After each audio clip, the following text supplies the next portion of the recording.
Is it time to stop snubbing your right-wing family? Well, that is the question that the New York Times was just asking in a recent op-ed. And man, I got a kick out of the comment section, so I thought, let's do a comment section episode about this article because it's a bit of a doozy. Ladies and gentlemen, fasten your seatbelts. Okay, so I'm just going to read you some. We're going to start off strong.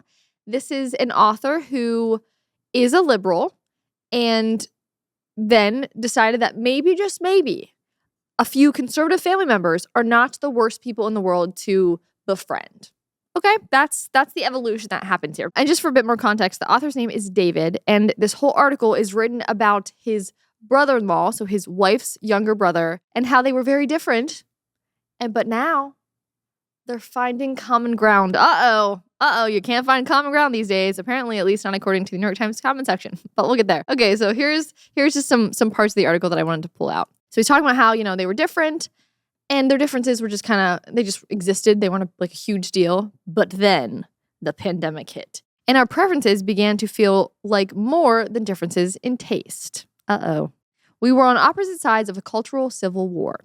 The deepest divide was vaccination. I wasn't shocked when Matt didn't get the COVID shot, but I was baffled. Turning down a vaccine during a pandemic seemed like a rejection of science and self-preservation. It felt like he was tearing up the social contract that, until that point, I'd imagined we'd shared. Okay, so of course, 2020, it starts to fracture and break everyone. Everyone just sends him into a panic. Okay, had Matt been a friend rather than a family member, I probably would have just cut off contact completely. Well, they're also encouraging that among family members, but that's a whole other episode. As it was, on the rare and always outdoor occasions when we saw each other, I spoke in disapproving snippets. Work's been good? My frostiness wasn't personal. It was strategic. Being unfriendly to people who turned down the vaccine felt like the right thing to do. How else could we motivate them to mend their ways? Yes, because being frosty and mean to someone is definitely going to be what makes them turn their cold hearts warm. I wanted to just read this whole thing. I only had to bring out like these little paragraphs, but the whole thing, like I just enjoyed reading. And then he goes on to talk about how, he was doing this a lot. He said, I wasn't the only one thinking this. A 2021 essay from the USA Today declared, it's time to start shunning the vaccine hesitant. An LA Times piece went further, arguing that to create teachable moments, it may be necessary to mock some anti-vaxxers' deaths. That's crazy. Honestly, it feels like a fever dream. Like I do forget certain elements of this period of time. But especially now, as we can reflect back on the vaccine and all these other things that we were told not to question, and now we've had years to question, and we've figured out lots of more things to question. But you see something like that where they literally said, might be necessary time to start mocking deaths of people who did not get the vaccine. What a time to be alive. Like, truly, what a wild time that was. And I'm still proud I never got the vaccine. Okay, but anyways, back to the story. The writer David then went on to point out that in ancient societies, shunning was an effective punishment to change behavior. But in 2020, that didn't work. If you got shunned, you just typically went out and found new friends. Typically, though, those new friends subscribed to similar belief systems, which ultimately furthered the divide. Fact check true. That is exactly what happened. That makes total sense. Also, if the people who are ousting you and being cold to you are those of a certain belief system, you're going to just go find more of the same belief system. There has been a sorting into belief camps, algorithmically and in real life. It dictates whom we match with on dating apps and where we live. We block those who we disagree with online. We leave the group chat. We don't show up for Thanksgiving. Well, again, some people do. Maybe his camp, but that was never, at least what I saw, the recommended course of action, frankly, ever. But okay. Recent data suggests that today, 1 in 5 Americans is estranged from a family member over politics. That is a heartbreaking statistic. I don't care what side of the aisle you're on. That should break your heart. 1 in 5 Americans is estranged over family over that? Man. More points of deep disagreement will surely arise over Trump's immigration crackdown and use of the military in domestic affairs, over Robert F. Kennedy Jr.'s MAHA mandates, over anti-Semitism, over a mega bill that takes healthcare from the poor while cutting taxes for the rich. He went on to just list, again, why he believes this divide is only going to get worse. But then he said, no one is required to spend time with people he or she doesn't care for, but those of us who feel an obligation to shun strategically need to ask, what has all this banishing accomplished? It's not just ineffective, it's counterproductive. Uh-oh. You got me. I'll give you a little bit of foreshadowing here. The readers of this article did not like that. They got mad. And I'm not surprised because I was like, oh, I kind of agree. And the second I agree with something in the New York Times, it's typically the opposite in the comment section. So then he goes to talk about his brother-in-law, who he decided, he wanted to learn how to surf. His brother-in-law knew how to surf. And so he decided, against his better judgment, he's going to kind of put politics aside and learn how to surf with his brother-in-law. Drop in and just smack the lip. Whoop-ah. And they had fun. They found a way to persevere. They found a way to be friends through it all, through their disagreements on vaccines and other policy matters that at the end of the day are not what glue families together, not what unify people. I assumed our surf buddy experiment would either fail spectacularly or would bring Matt over to my side. Neither of those things occurred. Instead, the connections we found were tiny and unrelated to politics. You don't say. The world doesn't fully exist around politics. Gasp. I didn't know that. I just you're telling me now for the first time. We agree that Trimply Irresistible is the perfect so bad it's good name for a seafood restaurant, and that Taylor Swift's Love Story is a classic. Although I still wouldn't call myself a Rogan fan, we share an appreciation for his interview with the surf legend Kelly Slater. Matt and I remain very different, yet we've reached what is, in today's America, a radical conclusion. We don't always approve of each other's choices, but we like each other. Mind blown. Shocking revelation. Again, it's sad that it went through all this deep investigative article to come to this realization of maybe we don't have to agree with everyone on everything, but we can still like them as a human being. So this author, he found common ground with surfing. A lot of people find common ground around the table, around food, around good food, like good olive oil, which is what I get to tell you guys about today because this episode is brought to you by Graza. They're my favorite olive oil. I use them literally daily. It's fresh, it's never blended, and it comes from a single type of olive straight from Jaén, Spain, where over half of the world's olive oil is produced. And what makes Graza so special, you may ask? Well, it is a single origin extra virgin olive oil. One olive, one region, no mysterious blends, because apparently that's a thing. They blend them from all over the world. This is one location, one region, just pure, vibrant, super fresh goodness that you can actually trace. But here's my favorite part. They're squeeze and spray bottles. No more messy tins or drippy spouts. You just aim, squeeze, and go. And they have 3 types. Frizzle with a 490-degree smoke point, perfect for searing meat, air frying, or making crispy stir fry. Sizzle for everyday cooking. And drizzle. That's the punchy, grassy finishing oil that you put on everything, from salads, bread, even vanilla ice cream. That is a thing. Olive oil ice cream, delish. If you guys are into cooking, as you were learning, I'm slowly getting into cooking and becoming good at cooking. But one of these staple ingredients you need all the time is olive oil. So what better place to get it than from Graza? If you guys want to try Graza for yourself, you can go to graza.co and use code COMMENT to get 10% off your trio, which includes the sizzle, frizzle, and drizzle. And then you can get cooking on your next chef quality meal. Trust me, you will love it, just like my husband and I do. And again, we use them all the time. It's fantastic.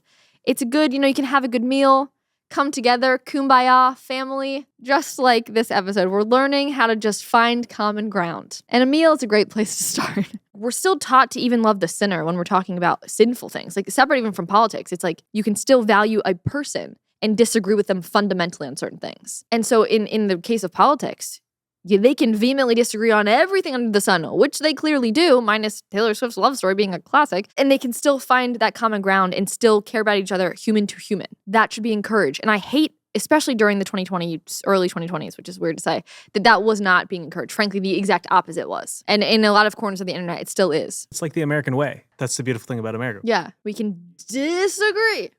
But at the end of the day, we're all still here. Yep. We're all still Americans. I have friends that vehemently disagree with me on certain things. And I love that. Like, that's okay. And frankly, I think it's a good thing because then when I'm able, like when I have questions, I'm able to go to them and be like, hey, why does your side think this about a certain thing? And then they can actually give me those answers. And then I can be a more informed person to even understand how to debate or to get them potentially to come to my side. If you fully isolate yourself on either camp, it's not a good thing, especially when it comes to friendship and family. Like, you're willing to walk away from family over, specifically, we're talking politics here. We're not talking about any other factors, just political disagreements. And that is just not healthy. Just the stuff you watch on TV. It's right.